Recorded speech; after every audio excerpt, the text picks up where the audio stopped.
روزے کی نیت کیسے کریں؟ روزے کی نیت کیسے کی جاتی ہے؟ اگر سحری میں آنکھ نہ کھلے تو روزے کا کیا حکم ہے؟ دیکھیں، روزے کی نیت بس دل میں کی جاتی ہے۔ رمضان میں تو سب کی نیت ہوتی ہے، جو سحری کر رہا ہے تو اس لیے کر رہا ہے نا کہ روزہ رکھے گا، تو اتنی نیت کافی ہے۔ یہ جو مشہور دعا ہے وہ بھی صومی غد نویت من شہر رمضان، یہ کسی حدیث سے ثابت نہیں ہے، تو بس دل میں نیت کافی ہے۔ تو البتہ جو قضا روزہ ہے نا، قضا روزہ رمضان کا، جب آپ قضا روزہ کریں تو پھر نیت صبح صادق سے پہلے پہلے ضروری ہے۔ اور اگر قضا روزہ نہیں رکھ رہے، نفلی روزہ رکھ رہے ہیں یا رمضان کا روزہ رکھ رہے ہیں رمضان کے اندر، تو پھر نصف النہار سے پہلے بھی نیت کافی ہے۔ نصف النہار کا مطلب یہ ہوتا ہے صبح صادق سے لے کے غروب آفتاب تک جتنے گھنٹے بنتے ہیں نا، تو آدھا ٹائم گزرنے سے پہلے پہلے، جیسے روزہ اگر 14 گھنٹے کا روزہ ہے تو صبح صادق سے لے کے 7 گھنٹے گزرنے سے پہلے پہلے تک آپ روزے کی نیت کر سکتے ہیں۔ تو اگر کسی کی سحری میں آنکھ نہ کھلے اور رمضان میں، تو جیسے ہی آنکھ کھلے بس وہ اسی وقت نیت کر لے، کیونکہ رمضان کا روزہ چھوڑنا کبیرہ گناہ ہے، وہ نہیں چھوڑ سکتے۔ اگر سحری میں آنکھ نہ کھلے تو بھی نہیں چھوڑ سکتے۔ بعض لوگ کم ہمتی کرتے ہیں کہ جی سحری میں آنکھ نہیں کھلی، دن بہت لمبا ہے، رات کو کھانا بھی تسلی سے نہیں کھایا تھا تو اب روزہ چھوڑ دیں۔ نہ نہ نہ نہ، آپ کو روزہ چھوڑنے کی اجازت نہیں ہے، روزہ آپ کو رکھنا پڑے گا، چاہے افطاری میں ڈٹ کے کھایا ہو یا نہ کھایا ہو، رات کو ڈنر کرنا یاد رہا ہو یا بھول گئے ہو، صبح سحری میں آنکھ کھلی ہو یا نہ کھلی ہو، رمضان کا روزہ آپ نہیں چھوڑ سکتے، سوائے اس کے کہ آپ سفر میں ہو یا آپ بیمار ہوں۔ اس کے علاوہ آپ کے لیے اجازت نہیں ہے۔ سحری اور افطاری اذان سے کریں یا وقت سے؟ سحری اور افطاری کا تعلق اذان سے ہے یا وقت دیکھ کر سحر و افطار کرنا چاہیے؟ وقت سے اس کا تعلق ہے، اذان سے نہیں ہے۔ اذانیں بعض دفعہ غلط ہو جاتی ہیں۔ بعض اہل حدیث حضرات یہ کرتے ہیں کہ سورج ابھی آدھا غروب ہوتا ہے تو وہ اذانیں دے کے سب کا روزہ توڑوا دیتے ہیں، خراب کر دیتے ہیں۔ تو میں نہیں کہتا سارے اہل حدیث ایسا کرتے، لیکن ان اہل حدیث کی خدمت میں گزارش ہے کہ خدارا آپ اپنا مسلک دوسروں پہ تھوپتے کیوں ہیں؟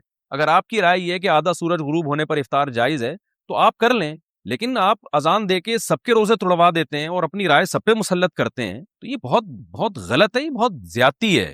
نہیں، آپ اختلافی، آپ ایک مسئلہ ہے تو اس میں اپنی رائے زبردستی ٹھونس کیوں رہے ہیں آپ دوسرے کے اوپر؟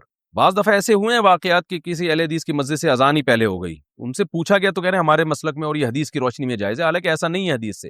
آپ کی ایک رائے ہے، آپ نے حدیث کی ایک تشریح کی ہے، تو اس تشریح کی وجہ سے آپ کی یہ رائے ہے نا، تو آپ اپنی رائے دوسری کی رائے پہ مت تھوپیں مت اس کو۔ تو اس لیے اگر کسی نے اذان سن کے روزہ افطار کر لیا اور بعد میں دیکھا کہ ٹائم ابھی داخل نہیں ہوا تھا تو اس کا روزہ ٹوٹ گیا، اس کو قضا کرنی پڑے گی۔ اور اگر پتا تھا اس کو کہ روزے کا ٹائم ابھی شروع نہیں ہوا، سورج مکمل غروب نہیں ہوا ہے، پھر بھی اس نے اذان سن کے روزہ توڑ دیا، تو پھر کفارہ بھی لازم ہوگا اس کے اوپر۔ تو اس لیے اذان کے بجائے نا جو سحر افطار کے جو ٹائم کے جو جدول ملتے ہیں، نقشے ملتے ہیں، ان کو دیکھا کریں اور اس سے بھی احتیاطاً 2 منٹ بعد روزہ کھولیں۔ یہ جو حدیث میں آتا ہے کہ جلدی افطار کا ہمیں حکم ہے، تو بالکل ایسا ہی ہے، لیکن جلدی کا مطلب یقین تو ہو کہ سورج غروب ہو گیا ہے۔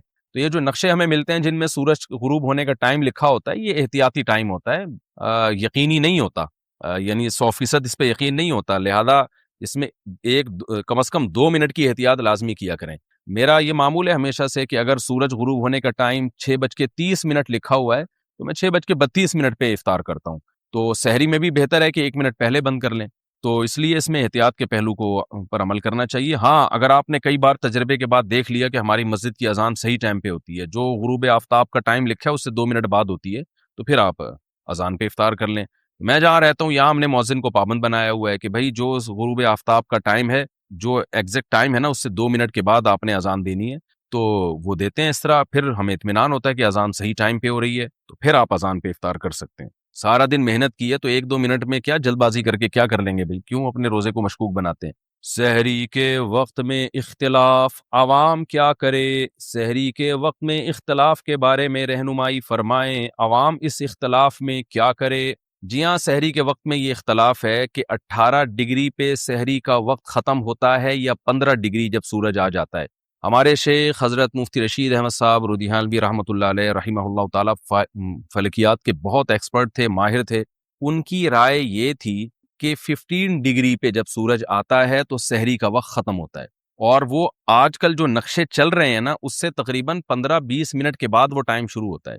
لہذا اگر عام نقشوں میں ٹائم لکھا ہوا ہے کہ جی 5:40 پر لکھا ہے سحری کا ٹائم بند ہو رہا ہے، تو مفتی رشید احمد صاحب رحمہ اللہ تعالیٰ نے جو نقشے چھاپے ہیں ان کے مطابق وہ 5:40 کے بجائے 5:50 یا 55 ہوگا، 5:55 چل رہا ہے میرا خیال ہے۔ تو یہ 15 سے 20 منٹ کا اختلاف انڈیا پاکستان میں، لیکن جب آپ ناروے یا ان ملکوں کی طرف جاتے ہیں، یورپ کی طرف، تو یہ ٹائم اور زیادہ بڑھ جاتا ہے، یہ اختلاف کا جو ٹائم ہے. لیکن دارالعلوم کورنگی اور بنوری ٹاؤن وغیرہ کی رائے یہ ہے کہ 18 درجے پہ جب سورج ہوتا ہے تو پھر سحری کا وقت ختم ہوتا ہے، اور اس کے مطابق جو نقشے آج کل چھپے ہوئے ہیں وہ اسی کے مطابق چھپے ہوئے ہیں، وہ ٹائم ذرا جلدی ختم ہو جاتا ہے. اب یہ اختلاف ہے، تو اس میں اگر آپ مجھ سے پوچھتے ہیں کہ صحیح قول کیا ہے، تو صحیح قول ہماری رائے میں مفتی رشید احمد صاحب کا قول صحیح ہے. وجہ اس کی یہ کہ وہ مشاہدے پر مبنی ہے. آپ نیوٹرل ہو کے اگر مشاہدہ کریں، یعنی نقشوں کو دائیں طرف رکھیں آپ، اور کسی سے کچھ بھی نہ سنیں آپ، کیونکہ آپ کسی کو ساتھ لے کے جائیں گے نا تو وہ پھر آپ کو نیوٹرل رہنے نہیں دے گا. کسی بھی قول والے کو لے جائیں گے وہ نیوٹرل نہیں رہنے دے گا آپ کو. آپ نے بالکل نیوٹرل ہو کے آپ چلے جائیں کسی ایسے گاؤں دیہات میں جہاں مطلع صاف ہو، اور آپ دیکھیں صبح صادق کا ٹائم خود دیکھیں. کسی بوڑھے کو لے جائیں جو صبح صادق دیکھ کے بتاتا ہو کہ صبح صادق کب ہو رہی ہے اور صبح کاذب کب ہو رہی ہے، اس کو یہ ان اختلافات کا نہ پتا ہو. بالکل نیوٹرل آدمی کو آپ لے کے جائیں تو، اور وہ مشرق کی طرف دیکھے تو ایک روشنی پہلے جو ہے وہ ایسے لمبی عمود میں آئے گی، یہ صبح کاذب کہلاتی ہے، جھوٹی صبح. اور پھر ایک روشنی ایسے عمود میں پھیلنا شروع ہوگی، جس کے بعد پھر روشنی ہی روشنی پھیلتی چلی جاتی ہے، یہ ہے صبح صادق. تو اس پر پوری امت کا اجماع ہے کہ پہلے صبح کاذب ہوتی ہے، پھر صبح صادق ہوتی ہے. تو جب آپ اپنی آنکھوں سے دیکھیں گے بالکل نیوٹرل ہو کے، تو پھر آپ دیکھیں صبح صادق کا ٹائم کب ہو رہا ہے. تو جو ٹائم ہے اس کو نوٹ کر لیں، تو وہ مفتی رشید احمد صاحب کے نقشے کے مطابق ہوگا. یہ میں نے ان لوگوں سے پوچھا ہے جو بالکل نیوٹرل ہے، جو گاؤں دیہاتوں میں اختلاف جانتے ہی نہیں ہے. تو آپ کہیں بھی دنیا میں جائیں گے نا تو اس طرح سے آپ کو پتہ چل جائے گا. لیکن بہرحال اختلاف ہوتا ہے. دوسری طرف بھی علماء ہے تو ان کی ایک رائے ہے. تو جس آدمی میں تحقیق کی صلاحیت ہو، اس مسئلے میں تحقیق کر سکتا ہو، اور تحقیق ایسے ہی کرے گا کہ وہ نقشوں کو ایک طرف رکھے، جا کے مشاہدہ کرے، تو وہ تو مشاہدے پر عمل کرے اپنے. اور جس میں تحقیق کی صلاحیت نہیں ہے تو ایک عامی آدمی پھر یہی کرتا ہے کہ بھائی جس طرف جمہور علماء ہیں ان کی رائے پر عمل کر لے، اور احتیاط والی رائے پر. احتیاط والی رائے یہ ہے کہ آپ سحری تو کر لیں دارالعلوم کورنگی کے نقشے کے مطابق، سحری یعنی جلدی روزہ بند کر لیں آپ، اور فجر کی نماز آپ مفتی رشید احمد صاحب رحمۃ اللہ علیہ کا جو نقشہ ہے اس کے مطابق پڑھیں، یعنی 15 منٹ لیٹ پڑھیں آپ. تو اس میں آپ کی فجر کی نماز بھی بالاتفاق صحیح ہو جائے گی سب علماء کے نزدیک، اور روزہ بھی آپ کا سب علماء کے نزدیک ٹھیک ہو جائے گا. تو یہ احتیاط والی رائے پر عوام عمل کرے. عوام کو ہم یہی مشورہ دیتے ہیں. باقی میرا اپنا معمول اور جو مفتی رشید احمد صاحب کا معمول تھا، اور جامعۃ الرشید کے بہت سے جو ماہر فلکیات ہیں ان کا معمول یہی ہے کہ وہ رمضان کا روزہ بھی مفتی رشید احمد صاحب رحمۃ اللہ علیہ کے نقشے کے مطابق رکھتے ہیں، کیونکہ اس رائے پر ان کو 100% اطمینان ہے. لیکن بہرحال اختلافی مسئلوں میں انسان اپنی رائے مسلط نہیں کر سکتا، اور خاص طور پر عوام میں. تو میرا یہ معمول گھر کے اندر تو ہے، لیکن میں پبلک پلیسز میں مفتی رشید احمد صاحب کی رائے پر عمل نہیں کرتا.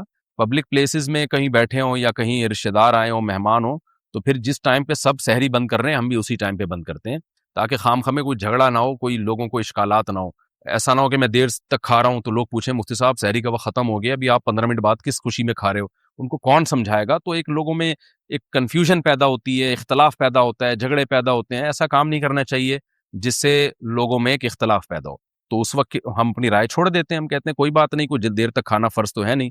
تو میں اعتکاف میں بھی کبھی بیٹھا ہوں، تو جس ٹائم پہ سارے اعتکاف والے جو دارالعلوم کورنگی کی رائے پر عمل کر رہے ہوتے ہیں تو ہم بھی اسی رائے پر عمل کرتے ہیں. البتہ نماز میں جلدی نہیں پڑھتا. اگر وہ پہلے ہو رہی ہے تو میں اپنی نماز میں بہرحال بعد نہیں پڑھتا ہوں، کیونکہ اس میں بہرحال احتیاط کا تقاضا یہی ہے کہ وہ دیر سے پڑھی جائے تاکہ بالاتفاق نماز ہماری صحیح ہو جائے. البتہ جب میں گھر میں روزہ رکھتا ہوں، سحری کرتا ہوں، تو چونکہ مجھے حضرت مفتی رشید احمد صاحب کی رائے پر 100% اطمینان ہے، تو پھر میں انہی کے نقشے پر عمل کرتا ہوں. لیکن پبلک میں ایسا نہیں کرتا میں. اور آپ کو بھی مشورہ دے رہا ہوں، اگر کسی کو مفتی رشید احمد صاحب کی رائے پر 100% اطمینان ہو بھی جائے تو عوام میں ایک نئی جنگ نہ چھیڑے. وہ یہ بہت غلط حرکت ہوتی ہے کہ آپ کی ایک رائے بن گئی اور آپ سب پہ اس کو زبردستی تھوپنا شروع کر دیں اور عوام میں ایک اختلاف پیدا کرنا شروع کر دیں. عوام کے لیے اتنا کافی ہے کہ جس عالم پر اعتماد ہو اس کی رائے پر عمل کریں. تو اگر بنوری ٹاؤن دارالعلوم کورنگی کی رائے پر عمل کرتے ہیں تو آخرت میں نجات کے لیے ان کے لیے کافی ہے، کیونکہ بہرحال ایک ریلائبل ادارے ہیں اور ان کے بھی علماء اہل حق ہیں. تو اختلافی مسائل میں یہی ہے. اور بھی دیکھیں نا، امام شافعی کا کسی مسئلے میں اختلاف، امام حنیفہ ایک طرف، امام شافعی ایک طرف. تو جو ان اختلافی مسائل میں کرتے ہیں یہاں بھی وہی کر لینا چاہیے کہ آپ کو جس رائے پر اعتماد و عمل کریں، دوسرے پر نکیر نہ کریں، آپ اس کو برا بلا نہ کہیں. تو سب سے بہتر عوام کے لیے احتیاط والی رائے ہے کہ سحری دارالعلوم کورنگی کے نقشے کے مطابق بند کریں، اور نماز مفتی رشید احمد صاحب رحمۃ اللہ علیہ کے نقشے کے مطابق پڑھیں. اچھا، یہ مفتی رشید احمد صاحب رحمہ اللہ کی جو رائے ہے یہ ان کی اکیلے کی نہیں ہے. دنیا میں اور بڑے بڑے ماہر فلکیات ہیں جو اسی رائے کے قائل ہیں. اور موبائل میں اپلیکیشن میں بھی ایسا ہے کہ آپ جب نارتھ امریکہ کے ادارے کی جو تحقیق ہے صبح صادق کی وہ جب اپنے موبائل میں ڈاؤن لوڈ کریں گے تو وہ مفتی رشید احمد صاحب رحمۃ اللہ علیہ کی رائے والی رائے ہی کو وہاں کے سائنٹسٹ فالو کرتے ہیں. کراچی یونیورسٹی میں بھی بہت سے ایسے سائنٹسٹ ہیں جو فلکیات کے ماہر ہیں, وہ بھی مفتی رشید احمد صاحب رحمۃ اللہ علیہ کی رائے کو اس بارے میں صحیح قرار دیتے ہیں. بہرحال اختلاف ہے, تو احتیاط پر عمل کریں زیادہ بہتر ہے. حالت جنابت میں روزے کا حکم, کیا حالت جنابت میں روزہ ہو جاتا ہے؟ جی ہاں, حالت جنابت کا روزے سے کوئی تعلق نہیں ہے, ہو جاتا ہے. البتہ نماز حالت جنابت میں نہیں ہوتی. بعض لڑکوں کو احتلام ہو جاتا ہے تو صبح وہ بغیر غسل کے سحری کر لیتے ہیں تو پریشان ہوتے ہیں, تو کوئی بات نہیں, آپ بغیر غسل کے سحری کر لیں اور پھر نماز سے پہلے آپ غسل کر لیں. منہ میں غلطی سے پانی چلا گیا تو روزہ کیا ٹوٹ جائے گا؟ اگر غلطی سے منہ میں پانی چلا جائے تو روزہ ٹوٹ جائے گا, اور صرف قضا ہوگی یا کفارہ بھی ہوگا؟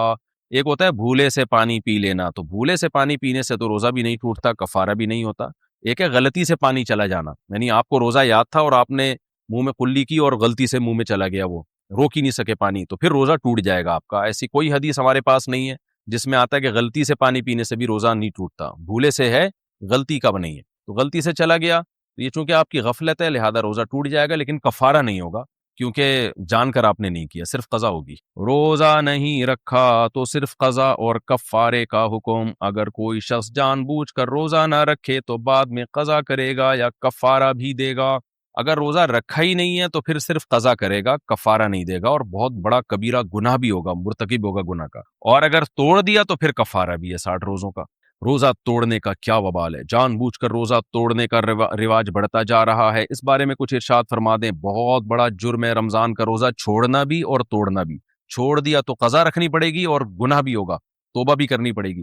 اور دیا تو کفارہ ہے. کفارہ کیا ہے؟ 60 روزے لگاتار رکھنے پڑیں گے. دسمبر جنوری میں رکھ لیں جب دن ٹھنڈے ہوتے ہیں, بیچ میں ایک دن کا بھی ناغہ ہو گیا چاہے بیماری سے ہوا ہو تو پھر دوبارہ سے 60 رکھنے پڑیں گے. البتہ عورت کو مینسز کی وجہ سے جو ناغہ ہوتا ہے وہ معاف ہے, تو ورنہ کنٹینیو 60 روزے آپ کو رکھنے پڑیں گے. اور جو بوڑھے لوگ ہوتے ہیں روزہ رکھنے کی طاقت ہی ختم ہو گئی ان میں, پھر وہ 60 غریبوں کو 2 ٹائم کا کھانا کھلائیں گے. جوان آدمی جو روزہ رکھ سکتا ہو اس کو 60 غریبوں کو کھانا کھلانے سے کفارہ ادا نہیں ہوگا, اس کو 60 روزے ہی رکھنے پڑیں گے.